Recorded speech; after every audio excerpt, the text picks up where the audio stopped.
Bagi memberkati majlis kita pada pagi ini, majlis diteruskan dengan Assalamualaikum warahmatullahi wabarakatuh. Alhamdulillahi rabbil alamin wa bihi nasta'inu ala umuri dunya waddin. Qalu subhanaka la ilma lana illa ma 'allamtana innaka antal alimul hakim. Qala rabbi shrah li sadri wa yassir li amri wahlul 'uqdatam min lisani yafqahu qawli. Qala Allah ta'ala fil Qur'anil 'azim. A'udzu billahi minasy syaithanir rajim. Wa man ahsanu qawlan mimman da'a ila Allah wa 'amila salihan wa qala innani minal muslimin. Sadaqallahul 'aliyyul 'azim. Qala Allah ta'ala fil Qur'anil 'azim. A'udzu billahi minasy syaithanir rajim.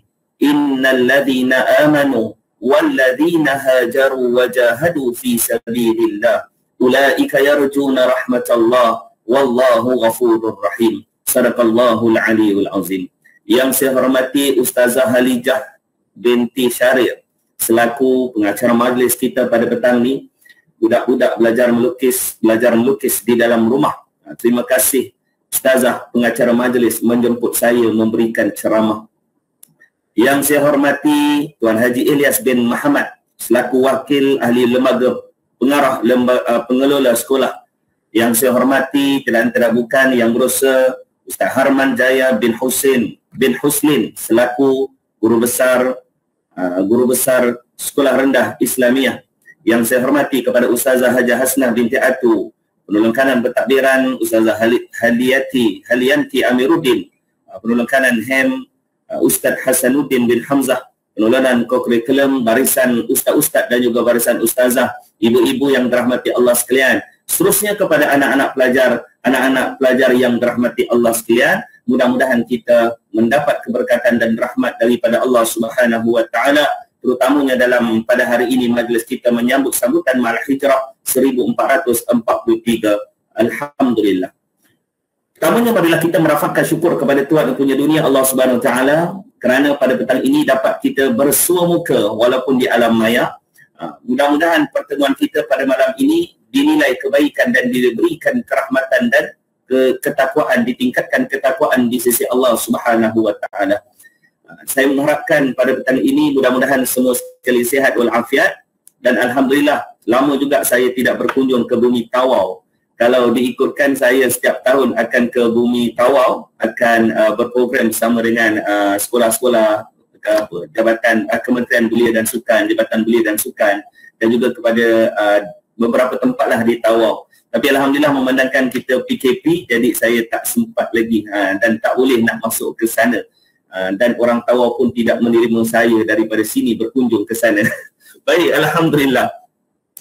Hari ini bila kita sebut tentang bila kita membicarakan tentang Ma'al Hijrah, kan kita membicarakan Ma'al Hijrah, saya yakin dan percaya dekat di alam maya ni majoritinya barisan guru-guru, ustaz-ustazah. Jadi saya tak nampak memuka anak-anak pelajar. Jadi kita gunakan pendekatan pada petang ni bersama dengan guru-guru lah, majoritinya insya-Allah. Baik, bila kita membicarakan tentang Ma'al Hijrah, bila kita menyebutkan tentang Ma'al Hijrah, kita perlu memahami apakah itu Ma'al Hijrah. Ma'a itu kalau kita bahasa Arab lah, kita biasa mengajar anak-anak kita, ma'a tu bersama, hijrah itu berpindah ataupun berubah. Dari segi bahasa, hijrah itu adalah berpindah. Dari segi istilah, mengikut Islam, hijrah itu adalah perpindahan Nabi dan juga umat Islam daripada Makkahul Mukarramah sampailah ke Madinatul Munawwarah. Itulah yang dipanggil sebagai hijrah. Maknanya bila kita membicarakan tentang hijrah, bila kita nak mengambil ibrah tentang perubahan, nak mengambil ibrah tentang penghijrahan Nabi sallallahu alaihi wasallam, maka tidak dapat tidak kita kena ambil satu ibrah yang paling besar. Nama ibrah itu adalah berpindah. Maknanya bukan saya nak sebut guru-guru perlu berpindah ke Semenanjung, kan? Saya pun bekas guru, habis daripada Universiti Pendidikan Sultan Idris, saya ambil ijazah sarjana muda pendidikan, kemudian saya ditawarkan mengajar ke SMK Tambunan Sabah. Saya mengajar di Sabah lama, lebih kurang dalam seminggu 6 hari. Seminggu 6 hari saya mengajar di Tambunan Sabah. Kemudian saya resign, saya letak jawatan Kemudian saya sambung pelajaran ke peringkat master. Alhamdulillah ijazah sarjana pendidikan Islam di UPSI juga, dan insya-Allah doakan saya sampai ke peringkat PhD insya-Allah. Baik. Bila kita sebut tentang hijrah, kita membicarakan tentang berpindah ini. Terlalu banyak ayat Allah Subhanahu wa taala menyebutkan tentang hijrah di dalam Al-Quran. Antara satu ayat yang selalu saya baca, yang selalu kita dengar dan menjadi pembuka kalam saya pada petang ini, iaitulah Allah Ta'ala menyebutkan a'udzubillahi minasyaitanir rajim, innalladzina amanu walladzina hajaru wajahadu fi sabilillah ulaika yarjuna rahmatallah wallahu ghafurur rahim. Innalladzina amanu, sesungguhnya orang-orang yang beriman, walladzina hajaru, dan mereka-mereka yang berhijrah, wajahadu fi sabilillah, dan mereka yang berjihad di jalan Allah, ulaika yarjuna rahmatallah, yaitulah ini, golongan ini mereka yang mengharapkan kerahmatan daripada Allah. Wallahu ghafurur rahim, kerana Allah Ta'ala Maha Pengampun lagi Maha Penyayang. Di dalam ayat ini Allah Ta'ala menyebutkan orang yang nak mengharapkan rahmat Allah. Orang yang nak mengharapkan rahmat Allah mesti ada 3 ciri ni. Sebab itu kita menjadi sebagai seorang guru, kita menjadi sebagai seorang ibu, kita menjadi sebagai seorang bapa, kita menjadi sebagai seorang anak-anak pelajar ataupun menjadi sebagai seorang hamba Allah, bagaimana kita nak mengharapkan rahmat daripada Allah. Allah Ta'ala gunakan pendekatan dalam ayat ini, ada 3 cara bagaimana kita nak mengharapkan rahmat daripada Allah. Sebab itu kita jadi orang Islam, kita nak mesti mendapatkan rahmat daripada Allah. Kenapa kita nak dapat rahmat daripada Allah? Sebab kita masuk syurga bukan sebab amalan. Betul ke Ustaz? Kalau salah minta tegur saya. Kan? Kita masuk syurga bukan sebab amalan kita. Kita masuk syurga bukan sebab amalan. Tetapi apakah yang menyebabkan kita ini masuk ke dalam syurga? Tidak lain dan tidak bukan kita masuk syurga dengan sebab rahmat daripada Allah Subhanahu wa taala. Ada orang dia beribadah beribu tahun. Ada orang dia beribadah siang dan malam, bengkak kakinya. Tetapi pengakhiran kehidupannya dia dimasukkan ke dalam neraka Allah. Wal'iyadu billah. Sebab itu kita selalu mendengar ada satu hadis Nabi SAW berkisarkan ada satu orang wanita, satu orang perempuan, kerjanya melacur, kerjanya pelacur. Tetapi Nabi kata perempuan itu, dia ni adalah penghuni ahli syurga Allah. Kerjanya melacur. Bila kita bacakan hadis ni, ada seorang pelajar tu, dia datang jumpa saya. Dia kata, Ustaz, dia tak ada kerja ke? Tak, saya kata kerja dia melacur. Oh, kerja dia ni melacur. Kan? Kerjanya melacur. Tetapi satu hari, dia terdetik untuk berubah. Dia terdetik untuk bertaubat. Lalu dia mencari satu amalan untuk dia buat kebaikan. Ketika itu, dia nak berubah daripada pelacuran, dia nak berubah. Dia nak berhenti. Dan dia melihat ada satu anjing. Lalu diberikan anjing itu minum, mengambil satu bekas, diletakkan air, diberikan anjing itu minum. Lalu anjing itu minum, saat dia berikan anjing itu minum ketika itu, dia mempunyai satu perasaan yang cukup ikhlas waktu itu. Akhirnya, kata Nabi SAW, perempuan itu adalah penghuni syurga Allah. Dalam soal dosa yang banyak dia buat, kerjanya melacur siang dan malam, dengan sebab satu kebaikan dia buat dengan ikhlas, ketika itu Allah Ta'ala pandang dan Allah Ta'ala memberikan syurga. Sesungguhnya perempuan itu mendapat rahmat daripada Allah Subhanahu wa Ta'ala. Bukan sekadar kita minta rahmat, sedangkan kita beriman dan yakin kehadiran Nabi SAW. Kehadiran Nabi membawa rahmat sekalian alam. Sebab itu Allah Ta'ala kata, وَمَا أَرْسَلْنَاكَ إِلَّا رَحْمَةً لِلْعَالَمِينَ. Sesungguhnya Nabi ataupun Rasul itu membawa rahmat sekalian alam. Di sini ada dua tentang kita membicarakan pada petang ini. Dengan ayat ini ada dua cabang. Yang pertama, rahmat bagi orang Islam. Yang kedua, adakah orang bukan Islam mereka juga dapat rahmat daripada Allah disebabkan kedatangan Nabi sallallahu alaihi wasallam? Adakah mereka ini mendapat rahmat daripada Allah disebabkan kedatangan Nabi sallallahu alaihi wa ala alihi wasahbihi wasallam? Jadi sebelum saya mengurai lebih panjang, boleh nak dengar jelas ke suara saya dengan muka saya? Jelas ke? Kalau jelas, okey, jelas. Kan? Jelas insya-Allah. Kadang-kadang okey. Baik, tuan-tuan dan puan-puan yang dirahmati Allah sekalian. Bila kita membicarakan tentang rahmat bagi orang Islam, kan?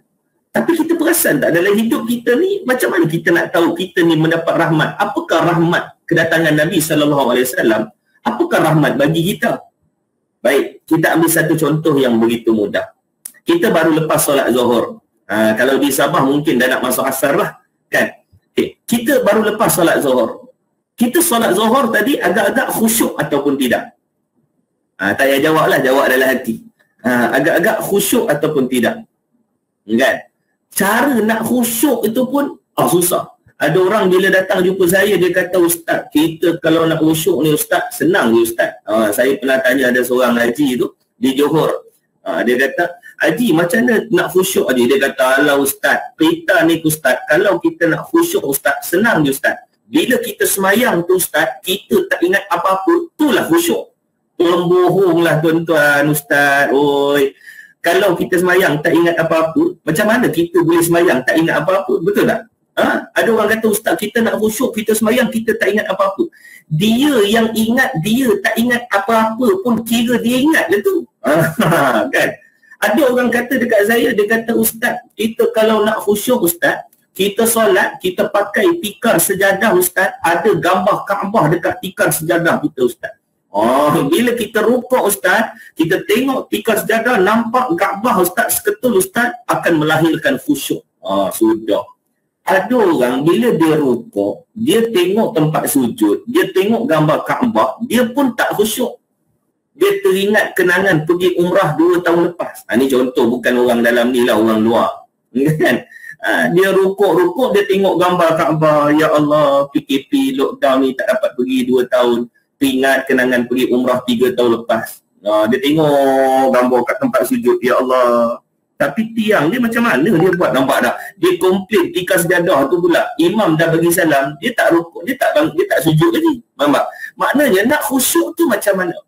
Anggapkanlah, saya bagi satu analogi. Tadi kita solat Zuhur 10 minit. Kita solat Zuhur lebih kurang 10 minit. Kata kalau kita khusyuk tadi, betul-betul kita khusyuk solat Zuhur, Allah Ta'ala berikan kita syurga, adakah 10 minit? Adakah 10 jam? Adakah Allah Ta'ala bagi 10 hari? Adakah Allah Ta'ala bagi 10 tahun? Allah Ta'ala kata, khalidina fiha abada, yang selama-lamanya kau takkan tahu berapa jauh penghujungnya. Dengan sebab kita salat 10 minit dengan khusyuk, rahmat Allah kita dapat surga selama-lamanya. Subhanallah. Itu rahmat bagi orang Islam. Sebab itu kita buat sambutan Ma'al Hijrah, kita nak tengok perjuangan Nabi SAW membawa agama Allah, supaya kita sama-sama menghayati perjuangan Nabi, betapa susahnya perpindahan penghijrahan Nabi nak membawa agama Allah Subhanahu wa taala. Yang kedua, adakah orang bukan Islam mendapat juga rahmat daripada Allah? Kata ulama, mereka juga dapat. Kata kalau kita melihat kepada umat Nabi Nuh alaihi salam, ustaz-ustaz ataupun ustazah yang mengajar anak-anak kita Al-Quran, kalau kita melihat dalam surah Nuh, bagaimana Nabi Nuh ni dia berdakwah 950 tahun. Betul tak? Dia berdakwah 950 tahun.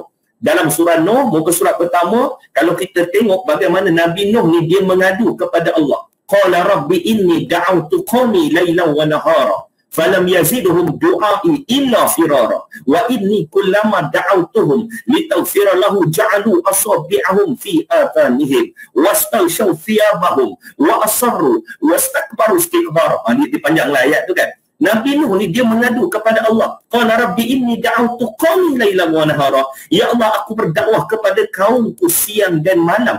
falam yaziduhum du'ai illa firara. Tak ada orang pun nak ikut dakwah aku. Wa inni kullama da'autuhum, apabila aku berdakwah kepada mereka, ja'alu asabi'ahum fi adhanihim, mereka jadikan jari mereka sumbat dalam telinga mereka. Wastal syawthiyabahum, mereka ambil baju mereka, tutup muka mereka. Mereka terus bergerak dalam keadaan sombong dan bungkak. Umat Nabi Nuh tak ikut Nabi Nuh alaihissalam, Allah Ta'ala tenggelamkan satu banjir bah yang besar. Nabi Lut alaihissalam, umatnya tak ikut Nabi Lut, Allah Ta'ala tenggelamkan dalam tanah. Tak ikut Nabi, Allah Ta'ala hukum mereka di dunia. Tetapi Nabi Muhammad sallallahu alaihi wasallam, umat Nabi Muhammad ada yang Islam, ada yang tak Islam. Yang tak Islam menghina Nabi sallallahu alaihi wasallam, yang tak Islam mengherdik Nabi sallallahu alaihi wasallam, yang tak Islam merendah-rendahkan Nabi, tetapi mereka hidup dengan keseronokan di atas muka bumi Allah tanpa diazab oleh Allah Subhanahu wa taala. Kata ulama, itu juga dipanggil sebagai rahmat kedatangan Nabi, dapat juga kepada golongan orang bukan Islam. Sebab itu hadirin yang dirahmati Allah sekalian, bila kita membicarakan tentang rahmat daripada Allah bersempena dengan sambutan ma'al hijrah kita, ada 3 syarat dia. Yang pertama, kita ambil daripada ayat yang awal tadi. Yang pertama, innal ladzina amanu, sesungguhnya orang yang beriman. Maknanya bersempena dengan ma'al hijrah, antara perubahan yang nak kita bawa, mesti kita buat pembaharuan iman.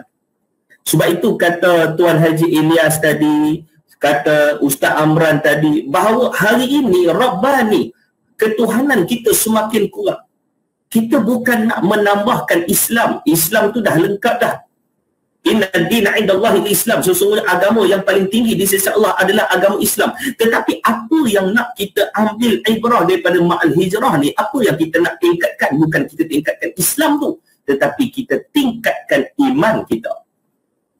Sebab itu berapa ramai hari ini orang Islam yang tidak beriman dengan Allah. Orang Islam belum tentu beriman, tetapi kalau dia beriman, dia adalah orang Islam. Betul begitu? Konsepnya begitulah.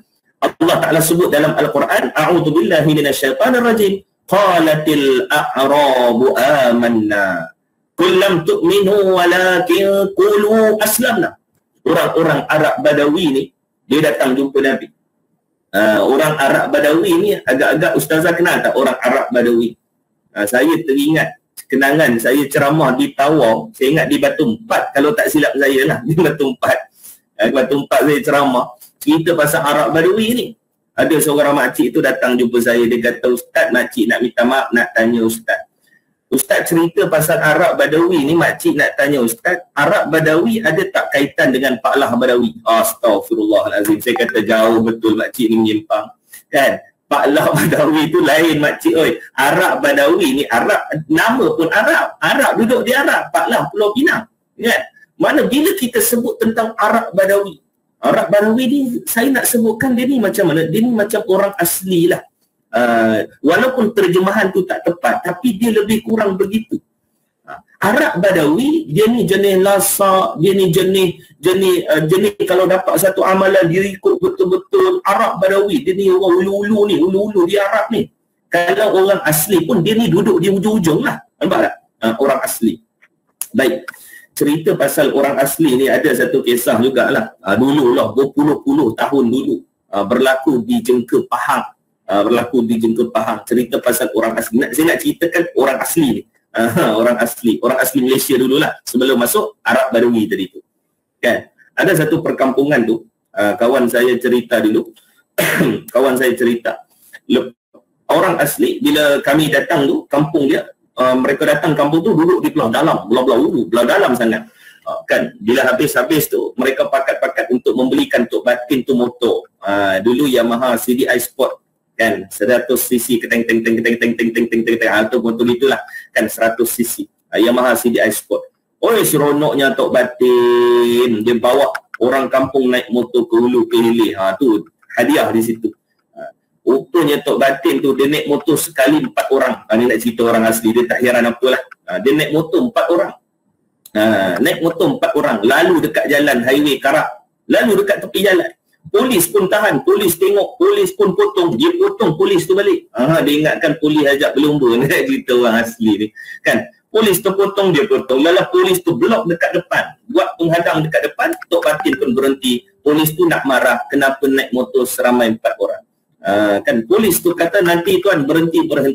Kenapa ini naik motor seramai 4 orang. Tok Batin tu kata, tuan sudah penuh, tak boleh tumpang lagi dah. Oh, ingatkan Tok Batin tu ingat polis tu nak menumpang agaknya. Nak ceritakan pasal orang asli, dia tak heran lah. Bila kita cerita tentang Arab Badawi, okey, saya ambil satu sikap Arab Badawi. Ada Arab Badawi yang bukan Islam, dia datang jumpa Nabi SAW. Dia nak ceritakan dia punya ni lah. Dia datang jumpa Rasulullah. Dia kata dekat Nabi, dia tak panggil ya Rasulullah, dia tak panggil ya Muhammad, dia tak panggil ya Nabi Allah, dia tak panggil. Dia kata, hey Muhammad.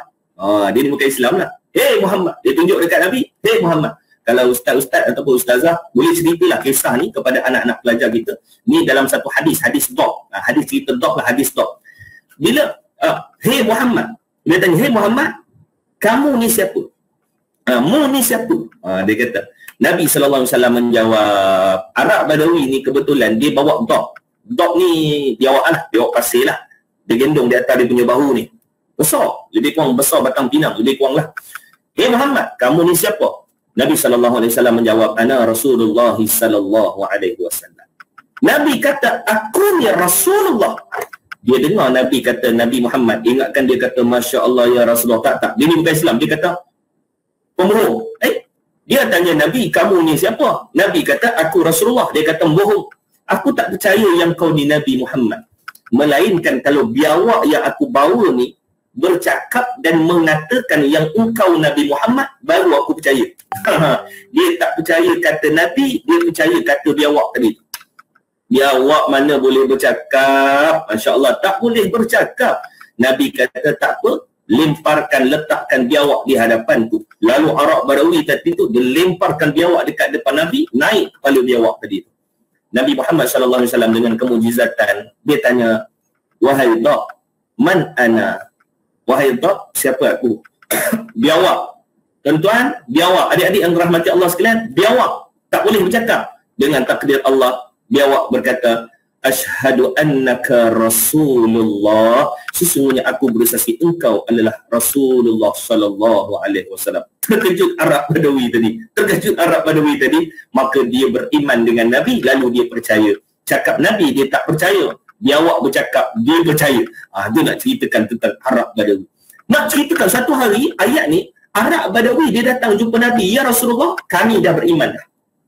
Nabi kata, jangan kata diri kamu itu telah beriman selagi iman belum meresap masuk dalam hati kamu. Katakan sahaja kamu telah Islam. Maknanya orang Islam belum tentu beriman. Kita orang Islam bulan Ramadan, orang Islam berpuasa. Tak semua orang yang berpuasa dapat jaga solat cukup 5 waktu sehari semalam. Nampak tak? Anak-anak pelajar kita semuanya Islam, sekolah rendah Islam, nama sekolah rendah Islam. Tetapi tak semua anak pelajar kita dapat jaga solat cukup 5 waktu sehari semalam. Nampak tak? Orang Islam belum tentu beriman. Adik-adik yang ada live pada petang ini, kita ni belajar agama. Kita ni belajar tentang Islam. Kan, walaupun ayah kita, mak kita bukan background agama, tapi ditakdirkan kamu duduk sekolah Islam. Ada juga orang Islam, tapi bila dia main bola, dia tidak menutup aurat dengan sempurna. Sebab apa? Iman. Hari ini ada juga orang Islam, dan paling ramai orang Islam. Dan kajian menunjukkan kalau di Asia, Malaysia adalah nombor 1 melanggan media sosial yang paling tertinggi. Nombor 1. Oi, dahsyat. Orang Malaysia, maknanya itu satu pencapaian yang terbaik. Satu pencapaian yang terbaik. Dengan Facebook, dengan TikTok, orang Malaysia langgan nombor 1 di peringkat Asia. Dan saya ingat top 5 di dunia. Nampak tak? Orang Malaysia ni hebat. Kan? Kalau di Asia juga penyakit kencing manis ataupun penyakit kencing manis, Malaysia nombor 1 di Asia, Malaysia nombor 1 di Asia dan Malaysia nombor 1 di Asia. Kencing manis. Itu juga satu pencapaian yang perlu dibanggakan. Kan? obesiti. Malaysia adalah nombor 1 tertinggi di Asia. Oh, Malaysia nombor 1 saja. Itu juga satu pencapaian yang boleh kita banggakan. Adakah itu pencapaian yang kita nak banggakan? Nampak tak? Yang saya nak sebutkan tadi, hijrah Nabi bukan sekadar Islam tu. Bukan sekadar Islam. Tetapi hijrah Nabi adalah berasaskan iman. Mana mungkin sahabat-sahabat Nabi boleh ikut Nabi, dia tinggalkan harta, tinggalkan rumah, tinggalkan kenderaan, hanya sehelai sepinggang, tanpa kasut dan selipar, boleh ikut Nabi hijrah ke Madinah yang perjalanannya lebih kurang 500 km. Subhanallah. Mereka tak ada bas, mereka tak ada flight, mereka tak ada ni, tak ada. Mereka berjalan kaki. Berjalan 550 km. Kita ada pengalaman pergi umrah. Kalau dekat depan saya ni ada tuan-tuan yang dah pergi umrah, tahulah. Kita naik bas daripada Mekah nak pergi Madinah pun ada berhenti beberapa checkpoint. Betul tak? Kita berhenti. Itu pun sempat dia beli susu unta dekat tepi RNR tu. Beli kacang. Oi, senaman begini. Oi, lenguhnya duduk dalam bas. Nampak tak?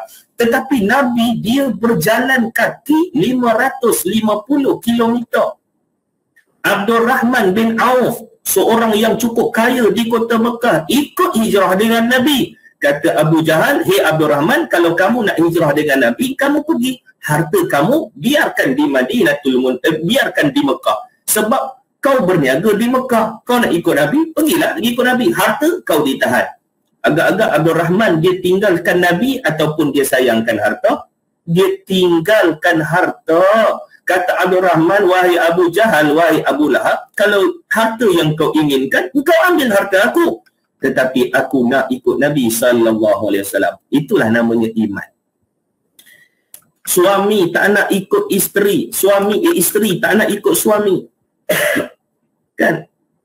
Contoh dialog lah, contohlah kan. Suami dia kata leha, contohlah kan. Suami dia kata ika, contohlah contoh. Kan? Suami dia kata, "Ika, jomlah ikut abang pergi Madinah." Kan?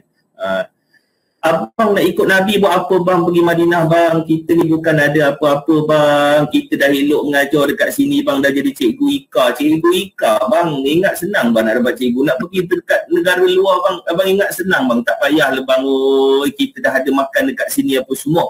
Kata suami, "Kalau kamu tak nak ikut aku nak ikut Nabi, jom kita berpisah. Kamu duduklah di Mekah." Nampak tak? Nak ceritakan pasal iman tadi tu.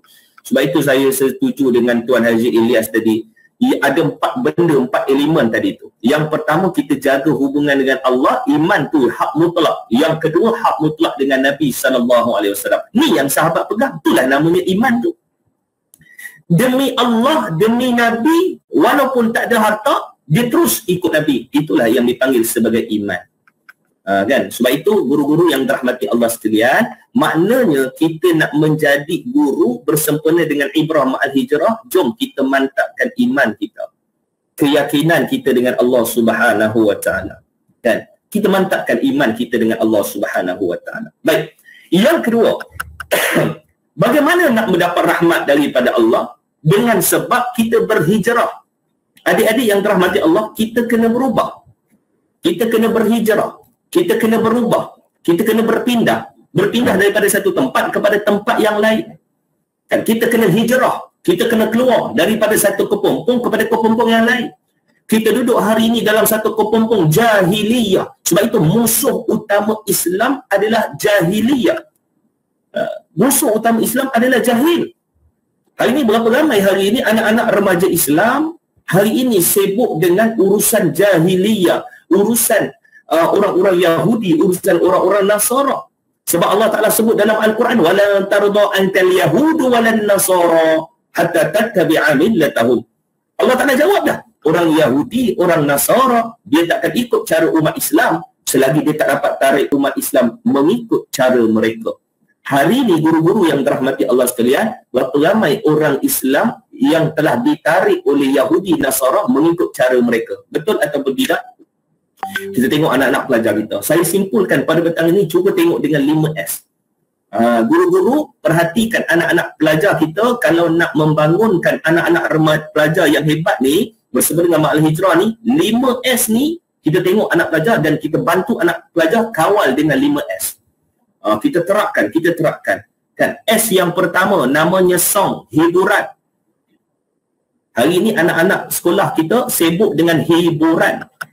Nak generasi hari ni, generasi anak-anak kita adalah generasi apa hari ni? Dah sampai generasi Z, betul tak? Sebenarnya saya hari tu saya forum dengan 2 orang profesor daripada Universiti Sains Islam Malaysia dan juga UIA. Saya forum dengan mereka dan kita bincangkan generasi. Rupanya kita dah sampai generasi alfa. Generasi alfa. Saya minta maaf, agak-agak saya bercakap ni boleh faham ke? Tak reti nak bercakap Sabah. Minta maaf Ustaz. Ada soalan daripada murid. Oh, ada soalan dah. Belum habis dah ada soalan. Apakah hijrah terbaik sebagai seorang pelajar? Okey. Untuk makluman Ustaz, murid-murid menonton melalui YouTube Live. Okey. Ustaz minta maaf sebab Ustaz tengok dekat Google Meet ni tak ada pelajar kan. Okey, tahniah adik-adik yang berada di YouTube Live. Okey, bagaimana hijrah terbaik? Ni Ustaz nak cerita ni. Hijrah yang paling terbaik untuk anak-anak pelajar, tolong buang 5 perkara ni. 5 perkara ni tolong buang. S, yang pertama, hiburan. Adakah Islam melarang hiburan? Tidak. Tetapi bagaimana hiburan yang anak-anak pelajar dengar? Bagaimana hiburan yang ibu ayah kawal kontrol anak-anak kita? Betul tak? Hiburan. Kita pun sendiri minat hiburan, kan? Ustaz Ramadan, Ustaz Isyamuddin kan? Kan? Sahabat saya Ustaz Aidil ni kaki hiburan. Peminat hiburan. Tetapi mereka memilih hiburan yang baik. Kan ada orang kata Ustaz saya lagu-lagu rock sekarang ni Ustaz saya tak minat Ustaz. Semua lara Ustaz. Dahsyat. Saya minat lagu-lagu klasik Ustaz. Ada juga lagu-lagu klasik yang kadang-kadang bercanggah dengan hukum Islam. Betul. Saya pun peminat lagu klasik. Ada satu lagu Si Cincin Emas. Tu kalau Tuan Haji Ilyas pernah dengar lah. Lagunya Si Cincin Emas. Kan? Dia pergi pinang dekat satu orang. Kemudian pinangan tu ditolak. Betul tak? Si cincin emas mengingat perkara yang lepas yang telah berlaku tak berapa lama dahulu. Okey, kita cari kat mana haram. Kat mana haram lirik tu. Pinanganku tak diterima, kan ku tanya mengapa. Dengan perlahan dia berkata, dia sudah ada yang punya. Betul, tu tak ada haram lagi lah. Okey, cincin emas dikembalikan, ku letak di tapak tangan, ku pakai di jariku untuk kenanganku. Orang lelaki mana boleh pakai cincin emas? Maknanya lirik tu haram. Nampak tak? Lirik tu haram. Lagu raya, indahnya sungguh di hari raya, ramainya orang bersukaria. Adikku manis, cantik, bergaya, bolehkah abang ikut bersama? Nak ikut anak dara orang, haram. Nampak tak? Lirik. Adik-adik peminat lagu kan terpulanglah mau jadi apa? Mau jadi hantu atau jadi buaya. Dua-dua haram, hantu dengan buaya. Kita kena jadi hamba Allah. Nampak tak? Maknanya hiburan. Mana kita pilih hiburan. Kita pilih hiburan kan. Yang kedua, S yang kedua. Apa dia? Namanya adik-adik kalau betul-betul nak hijrah, nak berubah, kita kawal hiburan kita. TV kita tengok saluran yang mana. Lagu kita tengok saluran yang mana. Game kita pilih. Saya minat game. Ustaz, takkan orang Islam tak boleh main game. Bukan cerita pasal tak boleh ataupun tidak. Tetapi tengok game tersebut.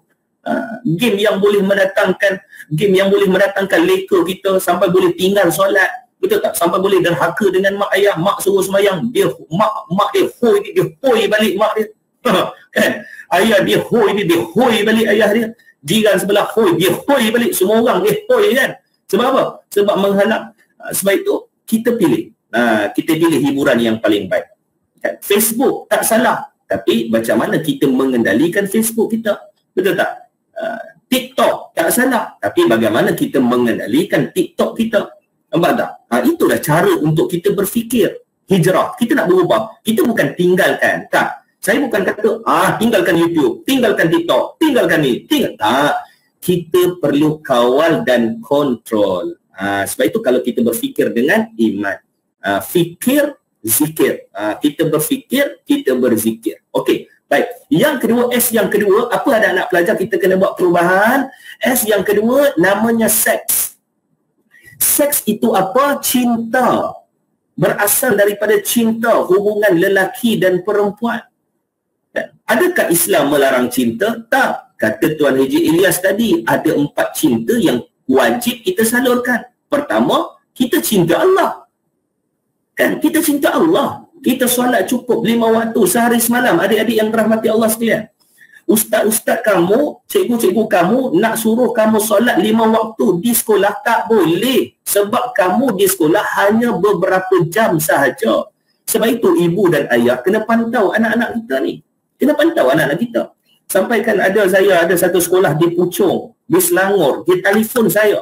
Cikgu tu, dia kata, Ustaz, minta cadangan Ustaz. Saya kata, nak cadangan apa?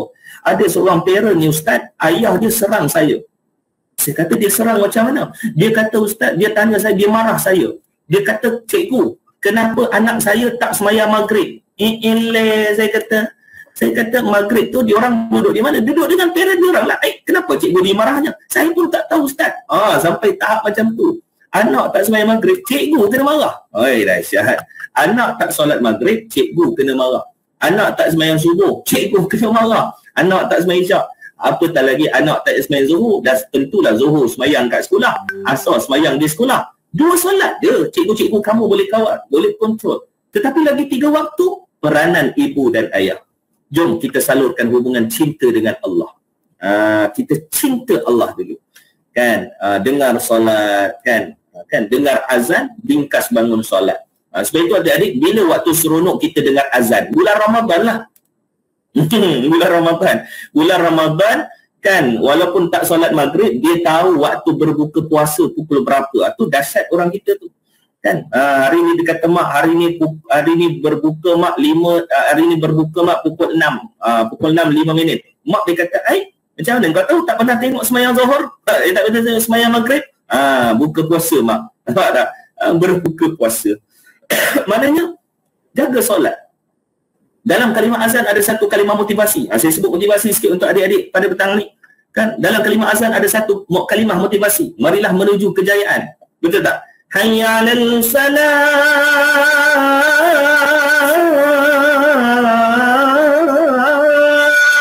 Marilah menuju kejayaan. Sebelum hayya 'alal falah, hayya 'alas salat. Semayang dulu, kamu akan berjaya. Nampak tak? Tu hebatnya cinta dengan Allah.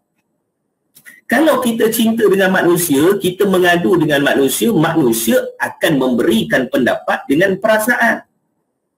Berapa ramai hari ini, bila kita kata kita cinta Allah, tapi dia mengadu urusan dia dengan manusia, tak mengadu dengan Allah. Tidak. Tak mengadu dengan Allah. Dia kata mak, dia kata mengadu dengan kawan dia. Kan? Kau rasa aku ni macam mana? Aku ni memang tak boleh lah. Aku ni memang dah tak pandai, tak tahu nak buat macam mana. Kau rasa macam mana? Dia mengadu kat kawan dia. Kawan dia kata senang, kau ni memang bodoh. Lahir-lahir tu bodoh terus. Astaghfirullahalazim. Nampak tak? Dah bodoh saja. Tapi kita mengadulah dengan Allah. Ya Allah, ya Tuhanku, aku tahu ya Allah aku lemah. Ya Allah, aku tahu aku susah. Ya Allah, aku tahu ya Allah Engkau Maha mendengar. Aku mohon pada Engkau ya Allah, Kau lapangkanlah dadaku. Kau tanamkanlah ketajaman akal fikir. Dia minta dengan Allah. Nampak tak? Kita jaga urusan kita dengan Allah Subhanahu wa taala. Yang kedua, kita nak bercinta dengan siapa? Bercinta dengan Nabi sallallahu alaihi wasallam. Kan? Ada seorang sahabat Nabi sallallahu alaihi wasallam, Thauban. Kan? Dia tak tengok Nabi. Nabi pergi keluar berdakwah, dia tak tengok Nabi. Sampai dia ni makan tak kenyang, mandi tak basah, tidur tak lena. Dia kata, mana Nabi tak balik-balik ni? Sampai dia pucat. Sampai Nabi SAW balik, Nabi panggil sahabat. Sahabat ada? Sahabat datang. Sauban tengok Nabi SAW. Terkejut Nabi. Ya Sauban, adakah kamu sakit? Keadaan kamu pucat sebegini? Ya Rasulullah, aku tidak sakit ya Rasulullah. Aku sakit ya Rasulullah sebab aku tak melihatmu beberapa hari ya Rasulullah. Sahabat Nabi, dia punya cinta Nabi sampaikan tak tengok Nabi sehari, sampaikan sakit dia. Nabi kata, adakah kamu sayangkan aku wahai Sauban? Kata Sauban, ya Rasulullah, aku cintakan kepada kamu ya Rasulullah. Kata Nabi SAW, anta ma'aman ahbabta, engkau akan bersama dengan apa yang kamu sayang nanti di akhirat. Dia sayang Nabi di dunia, di akhirat nanti dia akan bersama dengan apa yang dia sayang di dunia. Sebab dia sayang Nabi, di akhirat dia bersama dengan Nabi. Adik-adik yang dirahmati Allah sekalian, kita sayang apa di dunia? Kita sayang PUBG. Nah, kita akan dikumpulkan di akhirat bersama dengan pemain-pemain PUBG. Sudah. Kan? Kita minat apa Ustazah? Kita minat Shah Rukh Khan. Oh saya Ustaz, saya minat Shah Rukh Khan Ustaz. Kan? Saya memang minat Shah Rukh Khan Ustaz. Saya dengan Shah Rukh Khan punya rapat Ustaz, sampai saya panggil Abang Shah ya Ustaz. Weh, sampai tahap begitu punya rapat. Kita sayangkan Shah Rukh Khan, nanti di akhirat kita kumpullah dengan Shah Rukh Khan. Tapi kalau kita sayangkan Nabi, kita cintakan Nabi melebihi daripada segala-galanya, kita akan dikumpulkan dengan Nabi SAW. Adik-adik, hijrah kita apa nak buat? Ubah cinta kita kepada Allah dan Nabi, ubah cinta kita kepada mak dan ayah kita dan juga guru-guru yang mendidik kita. Okay? Baik itu cinta seks. Baik. Yang ketiga, apa adik-adik kita nak ubah? Yang kita ni telah diserang oleh Yahudi Nasara. Yang ketiga namanya sport. Namanya sukan adik-adik.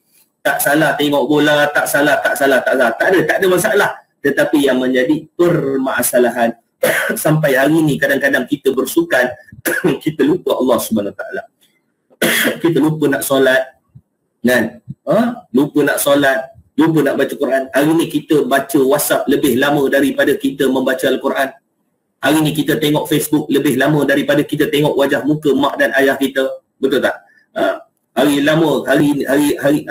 Hari ni kita mengadu depan Facebook lebih banyak daripada kita mengadu kepada Allah di atas tikar sejadah. Betul? Orang kita hari ini berdoa semua dalam Facebook. Dia buka Facebook, mulalah dia type, Assalamualaikum, moga-moga hari ini lebih baik daripada semalam. Dia doa dalam Facebook. Ya Allah, ya Tuhanku, kau berikanlah petunjuk kepada dia yang menyakitiku. Doa dalam Facebook, dia tak minta direct dengan Allah, dia melalui perantaraan Facebook. Itu pun masalah juga. Baik, kan? Sport ataupun sukan. Yang keempat, adik-adik, apa kita nak hijrah? Bersama dengan ma'al hijrah ni, S yang keempat, namanya screen. Screen itu apa? Laptop. Screen itu apa? Handphone. Screen itu apa? Ni.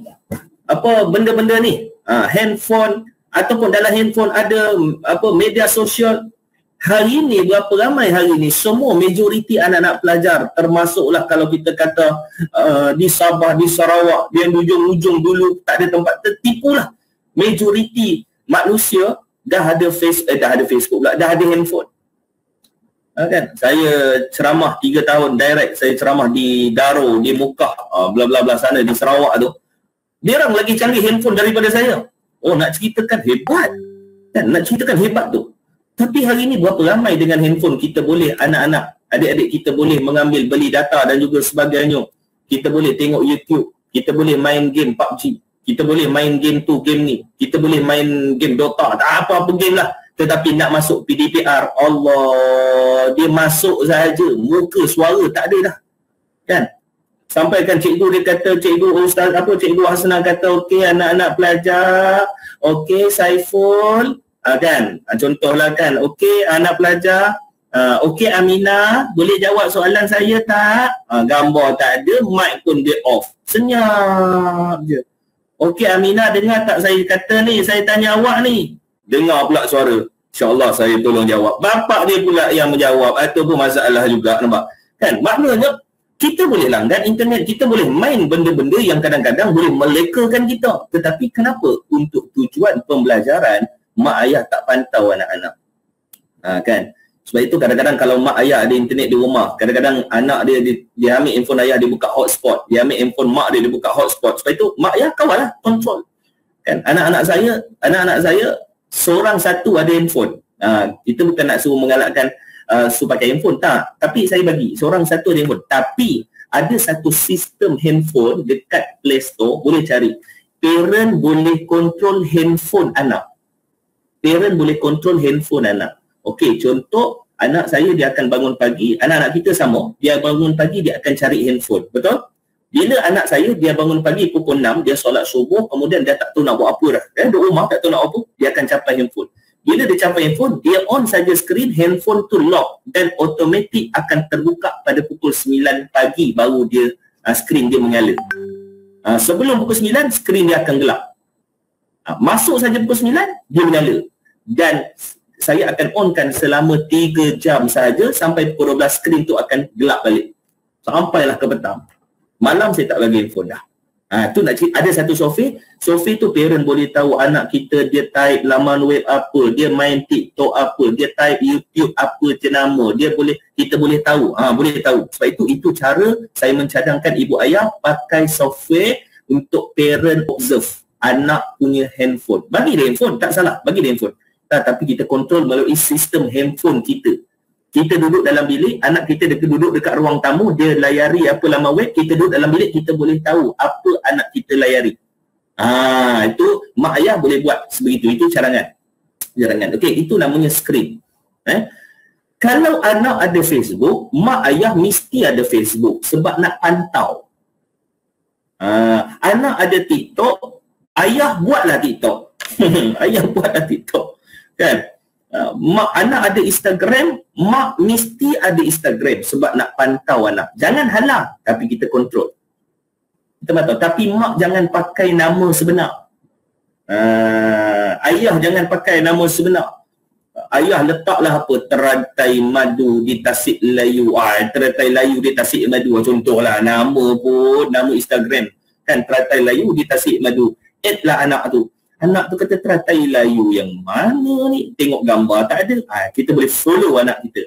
Kan, dia komen kat mana. Sebab itu cara. Kita tak boleh halang, tapi kita boleh kontrol. Sebab anak-anak ni, anak-anak kita dah sampai generasi, bukan generasi Z tau. Kita dah sampai generasi Alpha. Okey, kita share sikit bersempena dengan hijrah. Kita ni, zaman kita generasi kita dah dihijrahkan. Okey, siapa lahir tahun 1946 sampai 1964, mereka itu adalah generasi boomers. Saya ingat Tuan Haji Ilyas, adakah tahun tu 46 sampai 64? Lebih kurang begitu Tuan Haji Ilyas ya? Lebih kurang, ke bawah lagi, lebih kurang. Okey, Tuan Haji Ilyas adalah salah seorang adalah generasi boomers. Generasi boomers, generasi yang melahirkan ramai anak. Yang kedua, generasi boomers, generasi yang berdisiplin. Sebab itu nak dilatih pemimpin, cari orang yang berdisiplin. Eloklah tu pegang AJK lembaga kan, pegang menjadi lembaga sekolah lah, kan. Maknanya layak.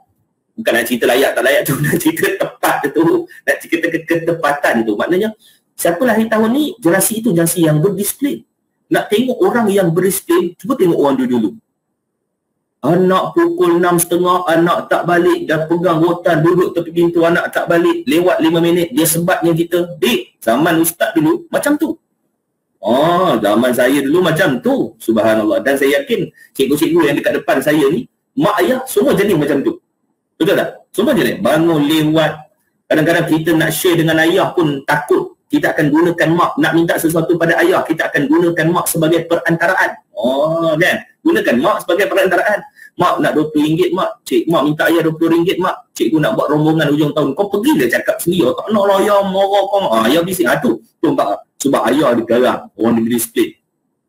Siapa yang lahir tahun 65 sampai tahun 1980? Ada nak cerita tentang hijrah tu. Mereka adalah generasi X. Saya ingat Puan Haja Asnah, dia generasi X. Generasi X mengikut kajian generasi yang melahirkan ramai tokoh pemimpin. Baik, siapa yang lahir tahun 81 sampai 94? Siapa 81-94? Majoriti cikgu-cikgu yang kat dalam ni lah. Kan, ustaz, siapalah. Kan? Siapa lahir tahun ni? Kita adalah generasi Y. Siapa lahir 81 sampai 94, mereka adalah generasi Y. Generasi Y, generasi yang kreatif berfikir tetapi tidak menghasilkan produk. Fikir je pandai, buat malas. Kan? Kenapa pula asal pula? Ya aku pula, engkau buatlah, asal aku pula. Why? Generasi Y. Siapa yang lahir 95 sampai 2010, nampak tak kita dia punya hijrah tu? Siapa yang lahir 1995 sampai 2010, mereka adalah generasi Z. Saya ingat sebahagian cikgu-cikgu juga adalah generasi Z, betul tak? Cikgu Halijah, generasi Z. Tapi Cikgu Halijah, generasi Z ni ada 3 kelemahan. Ni saya forum dengan profesor tau. Dia kata, okey, tengah, ni kelemahan. Siapa dapat atasi 3 kelemahan ni, dia jadi manusia yang bagus. Yang pertama, generasi Z. Generasi Z, generasi yang suka berhubung. Walaupun tak ada di alam nyata, dia suka di alam maya. Dia suka Facebook ni lah, dia ada benda tu. Generasi Z paling ramai yang ada media sosial. Yang kedua, generasi Z, generasi yang terlalu banyak buat benda dalam satu masa. Semua generasi Z saya tengok sama, kecuali Cikgu Halijah. Kan? Sambil makan bercakap. Contoh kan. Dia banyak buat benda dalam satu masa. Kan? Sambil meeting main handphone. Contoh tak ada kena dengan sekolah kita kan. Tengah mesyuarat tengok YouTube atak, contoh tak ada contoh lah kan. Itu. Yang ketiga kelemahan generasi Z, generasi yang kuat tidur. Tu saya kata kecuali Cikgu Halijah tadi tu kan. Maknanya generasi Z generasi yang kuat tidur. Siapa dapat generasi Z yang dapat buat perubahan 3 benda.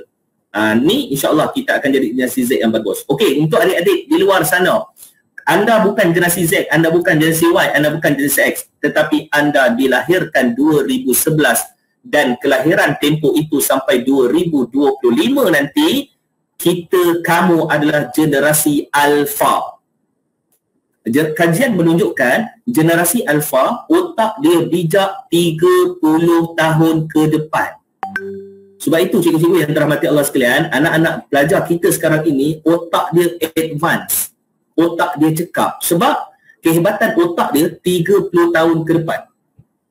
Sebab itu budak-budak kadang-kadang dia main handphone lebih pakar daripada atuk dia main handphone. Atuk dia ceni. Dia kata atuk buat apa? Atuk main sini lah, orang download. Dia tahu. Kan? Sebab itu kadang-kadang anak kita ataupun cucu kita, anak buah kita, umur 4 tahun, dah pandai buka password sendiri, betul tak? Umur 3 tahun. Kan? Dia baring sebelah mak dia tengok mak dia buat Z. Dia umur 3 tahun, Z. Mak dia pergi ke dapur, dia ambil handphone, dia buka Z. Terbuka handphone tu. Mak dia kata, macam mana handphone aku boleh terbuka ni? Adik buka ke? Dia senyum-senyum. Dia tak tahu, cakap pun tak faham apa semua, tapi dia pandai. Otak dia bijak. Mak dia tukar M. Sambil-sambil dia menyusu dengan mak dia jelit OM. Kan? Mak dia pergi dapur, terbuka lagi handphone aku. Mak dia tukar, anak dia boleh buka. Mak dia tukar, anak dia boleh buka. Last anak dia tukar, mak dia tak boleh buka. Tu lagi pening mak dia kan. Lagi anak dia pula terlupa password. Tu pun lagi pening juga. Nak ceritakan generasi dia. Maknanya generasi pun dah berhijrah. Adakah kita nak ikut sistem pengajaran pada tahap generasi X dan Y? Tak, kita kena ikut generasi Alpha. Kita kena ikut medium otak mereka bekerja. Sebab itu kalau kita buat ceramah pun kan, kalau di sekolah pun saya cadang pada cikgu, jangan buat ceramah yang formal. Budak-budak memang bosan. Kan? Sambutan Isra Mi'raj, benda yang sama je kan. Tapi kita ubah tajuk tu. Tajuk tu kan, keajaiban Isra Mi'raj, contohlah keajaiban Mi'raj Nabi, bercakapnya Nabi dengan Tuhan. Contoh tajuk-tajuk macam tu. Dan budak tu tajuk yang berfikir, maka budak-budak tu akan seronok. Macam saya dekat zaman universiti tu, waktu saya buat program, sampaikan pesyarah dia kata Fakrul, macam mana kita nak buat program bagi budak-budak ni datang? Ni yang program fakulti, kenapa dia orang tak datang? Salah satunya tajuk tu sendiri. Saya pegang Expo Perhubungan Dakwah dan Perhubungan waktu tu, saya linkkan dengan UM, saya linkkan dengan UKM, kita buat satu tajuk. Nama tajuk itu membuatkan auditorium tu penuh. Dia nak cerita pasal tajuk tu kan. Tajuk dia indahnya malam pertama. Dahsyat tajuk tu. Penuh. Tiket habis dijual Ustaz. Habis dijual. Bayar RM5 habis. Penuh. Duduk dekat kaki tu. Indahnya malam pertama. Ramai anak muda nak tahu. Rupanya jemput penceramah malam tu. Penceramah tu cerita indah pertama dalam kubur. Allah. Nangis-nangis budak tu kat dalam forum tu kan. Sebab tajuk tu mainkan peranan. Tajuk tu. Kan kita menarik orang. Baik. Yang S yang terakhir, adik-adik nak ubah apa? Yang kita sambut mak hijrah ni, yang Nabi betul-betul nak tanamkan Islam, tapi kita mengambil Yahudi Nasara sebagai contoh. S yang terakhir namanya STEAM. STEAM tu apa? Dada, arak, rokok. Ni benda-benda ni adik-adik tolonglah elakkan. Kan? Kalau kita rasa kita nak berubah, kita rasa kita nak berjaya, kita rasa kita nak jadi manusia yang terbaik. Sebab Nabi hijrah itu dengan iman. Nabi berpindah itu dengan iman. Sahabat-sahabat Nabi berpindah dengan iman. Sahabat-sahabat Nabi keluar berpindah dengan keimanan. Sebab itu, jom kita jadi manusia Islam yang beriman kepada Allah Subhanahu wa Ta'ala. Baik. Bila Nabi SAW, apa yang kita nak belajar bersempena dengan makna hijrah ni? Yang seterusnya, poin yang seterusnya saya nak sebut, kita ni sampai pukul berapa Okey. Ustaz Aidil lah, kita ni sampai pukul apa? Ada sampai pukul 6 ni kan. Terlepas cerita pasal sayang, terlepas asar pula dah. 1 jam. Dah nak habis ke? Sekejap yang masa kita kan. Okey. Tapi saya tambah sikit masa, sikit-sikit boleh tak? Sikit masa lah kan. Okey, baik. Kalau 1 jam tu Ustaz memang tak cukup Ustaz. Kan? Memang tak cukup. Tapi kan, okey, tapi baik. Bila Nabi SAW, dia hijrah ke Madinatul Munawwarah. Sebelum hijrah ke Madinah, Nabi pergi satu tempat. Nama tempat itu adalah Taif. Taif ni 160 km daripada Mekah sampai ke Taif, lebih kurang 160 km. Nabi jalan kaki, Nabi pergi dengan Zaid bin Harithah, anak angkat Nabi SAW. Zaid bin Harithah. Bila Nabi sampai di Taif, kan, Nabi dibaling batu, dibaling kayu. Kan, ni wajah Nabi berdarah, badan Nabi luka. Sampai kenal riwayat tapak kaki Nabi, kasut yang dipakai oleh Nabi bertakung dengan darah. Nak ceritakan susahnya Islam nak sampai pada kita waktu tu. Tapi kenapa Allah Ta'ala tak bantu Nabi di Taif? Perasan tak? Kenapa Allah Ta'ala tak bantu Nabi di Taif? Kenapa Allah Ta'ala tak jadikan batu-batu yang dilemparkan kepada Nabi menjadi buah daun-daun kering yang berguguran? Why? Kenapa Allah Ta'ala tak tolong Nabi dalam dakwah pada awalnya? Adik-adik yang dirahmati Allah, sebab apa adik-adik? Sebab nak menunjukkan Islam itu nak sampai kepada kita bukan senang. Agama kita nak sampai pada kita bukan senang adik-adik. Bukan senang, susah. Nak ceritakan susahnya agama sampai pada kita, lalu kita ni kena sayangkan agama ni. Agama Islam. Sebab itu adik-adik, mak ayah hantar ke sekolah agama, sekolah rendah Al-Islamiyah. Kita belajar tentang Islam. Kita belajar tentang agama. Kita belajar tentang adab. Kan? Kita belajar tentang jihad, kita belajar tentang akhlak. Sebab itu kebaikan ataupun manusia Islam itu terkenal dengan akhlaknya. Sebab itu nak tengok akhlak Nabi, tengoklah Quran. Kan? Sebab itu Aisyah kata kana khuluqu Qur'ana, akhlak Nabi itu adalah Al-Quran. Baik. Bila Nabi kena baling, Nabi keluar, adakah Nabi kecewa? Adakah Nabi menyesal? Tidak. Kita belajar poin satu benda pada petang ini, Nabi tidak pernah putus asa dalam hidup. Mak ayah yang dirahmati Allah, bersempena dengan PKP ni, bersempena dengan PDPR ni, apalah, apa saja dugaan, kerja tak ada apa semua, ingatlah satu benda, jangan putus asa dalam hidup ni. La taqnatu min rahmatillah, jangan putus asa dengan rahmat Allah. Barulah kita tahu bagaimana nak mendidik anak bukan senang. Baru kita tahu cikgu-cikgu bersilat nak memerangi anak-anak kita. Betul? Cikgu bersilat. Kadang-kadang saya pergi satu sekolah, Allah, ustazah ni tudung labu, pakai jubah, suara macam Tarzan. Allah, sebab nak memperbetulkan anak kita ni bukan senang. Mak tak apa jadi Tarzan di rumah, tak apa. Tapi cikgu dah jadi Tarzan lah. Balik rumah, mak dia pun jadi Tarzan, kedua dah. Nak ceritakan apa yang dirahmati Allah bukan senang untuk mendidik anak kita. Tetapi kita menghargailah orang yang mendidik anak kita, iaitulah guru-guru kita. Kan? Baik. Jangan putus asa dalam hidup. Ayah, jangan putus asa. Adik-adik, walaupun kita duduk kelas hujung, markah kita tak banyak, markah kita, jangan kita rasa kita ni bodoh, jangan rasa kita ni lemah, jangan rasa kita ni hina. Tak. Jangan kita rasa kita ni putus asa dalam hidup. teruskanlah berjuang, teruskanlah bangun, teruskanlah bangkit. Kerana apa? Manusia itu adalah manusia yang paling terbaik. Kita adalah umat yang terbaik dan kita adalah penciptaan yang paling terbaik. Allah Ta'ala bagikan kita akal, maka kita buatlah yang terbaik, insya-Allah. Baik, yang terakhir saya nak sampaikan pesan kepada tuan-tuan, kepada barisan guru, kepada adik-adik. Bersempena dengan Ma'al Hijrah ni, kita ambil satu hadis Nabi SAW, hadis pertama Nabi di Madinah. Ini hadis pertama Nabi di Madinah, hadis waktu Nabi Hijrah. Hadis ini diriwayat Imam At-Tirmidzi yang diriwayatkan oleh Abdullah bin Salam ataupun Abu Yusuf. Siapa insya-Allah kita amalkan 4 hadis ni cukup. Kalau dapat 4 benda ni pun alhamdulillah lah.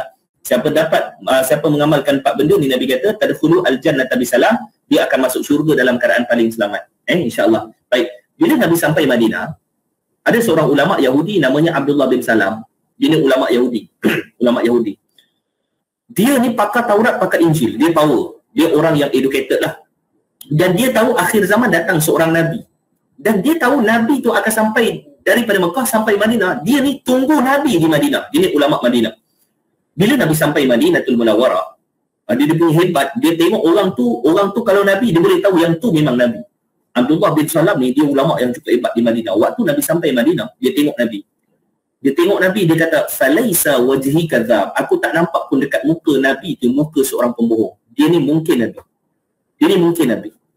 Kemudian dia nak dengar apa Nabi sebut. Saya tinggalkan tuan-tuan pada petang ini dengan 4 amalan ni. Ini hadis Nabi pertama di Madinah. Nabi kata, dia dengar apa Nabi kata. Dia dengar Nabi kata, "Ayyuhan nas," wahai manusia. Kenapa Nabi gunakan ayyuhan nas? Sebab orang Islam ada, orang bukan Islam ada. Kalau orang Islam saja, Nabi akan guna ya ayyuhallazina amanu. Tapi Nabi guna ayyuhan nas, wahai manusia. Yang pertama Nabi kata, "Afshus salam," sebarkan salam. Jom hari ini bersempena dengan Ma'al Hijrah ni, kita suburkan budaya salam. Cikgu bagi salam pada anak murid bagi salam pada cikgu bagi salam pada mak bapak bagi salam pada guru-guru, kan. Suami bagi salam pada isteri. Tak wujudkan kita duduk dekat rumah ni, rajinkan bagi salam. Kan, sebelum tidur ajak anak kita salam dulu. Mak tidur dulu, ayah tidur dulu. Okey, tidur baca doa. Assalamualaikum. Waalaikumsalam mak. Assalamualaikum ayah. Nampak tak? Wujudkan budaya salam. Tapi jangan selalu macam sekali lah. Mana saya nak ceritakan, amalkan bukan kita kejap-kejap jumpa bagi salam, kejap-kejap jumpa bagi salam, kejap-kejap jumpa bagi salam. Bukan begitu, kan. Suami pergi kedai sekejap, kejap-kejap abang pergi keluar kejap, assalamualaikum, suami nombor tu. Balik assalamualaikum. Pergi ke dapur terjumpa assalam, tu buang peliat namanya tu, kan, bagi salam. Rajinkan bagi salam, kan. Yang kedua Nabi kata, wa at'imut ta'am, beri makan pada orang, tolong orang, bantu orang. Mungkin ada dalam kalangan kita yang kekurangan duit, yang kekurangan harta, bersempena dengan lockdown ni, tak ada kerja apa, jom kita membantu. Baik. Yang ketiga Nabi kata apa? Wasilul arham, hubung silaturahim. Jangan bergaduh. Cikgu, ibu ayah, tolonglah jangan bergaduh dengan cikgu.